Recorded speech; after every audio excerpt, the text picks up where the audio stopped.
ప్రస్తుతం 'Pushpa 2' movie box office దగ్గర కాసుల వర్షం కురిపిస్తోంది. 2 వారాల్లోనే 1,500 కోట్ల వసూలు సాధించి రికార్డు సృష్టించింది. అటు బాలీవుడ్లో 700 కోట్ల క్లబ్లో చేరబోతోంది. ఇప్పటివరకు ఏ బాలీవుడ్ సినిమాకు కూడా ఈ వసూళ్లు సాధ్యం కాలేదు. కానీ 'పుష్ప 2' 100 ఏళ్ల హిందీ సినీ చరిత్రను తిరగరాసింది. ఇప్పటికి కూడా భారీ వసూళ్లతో దూసుకుపోతోంది. క్రిస్మస్ హాలిడేస్ 'పుష్ప 2'కి కలిసొచ్చేలా ఉన్నాయి. దీంతో లాంగ్ రన్లో 1,800 కోట్ల 'బాహుబలి 2' రికార్డును 'పుష్ప 2' బ్రేక్ చేసేలా ఉంది. అయితే క్రిస్మస్ నుంచి ఈ సినిమాలో కొత్త సీన్స్ యాడ్ చేస్తున్నట్టుగా తెలుస్తోంది. 'పుష్ప 2' మూవీ 3 గంటల 20 నిమిషాల నిడివితో థియేటర్లోకి వచ్చింది. ఈ మధ్యకాలంలో వచ్చిన సినిమాల్లో ఇది భారీ రన్ టైం. కానీ ఇప్పుడు అదనంగా క్రిస్మస్ నుంచి మరో 20 నిమిషాలు కొత్త సీన్స్ జోడించబోతున్నారట.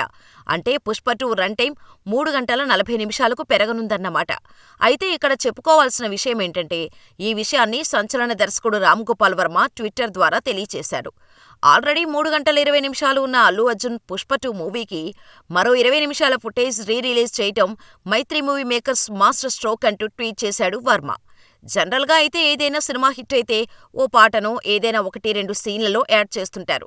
కానీ వర్మ లెక్క ప్రకారం 20 నిమిషాలంటే 'పుష్ప 2' సినిమా కోసం థియేటర్లో 4 గంటల సమయం కేటాయించాల్సిందే.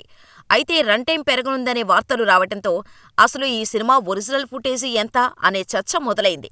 మరి వర్మ చెప్పినట్టుగా 'పుష్ప 2' రన్ టైం పెరుగుతుందేమో చూడాలి.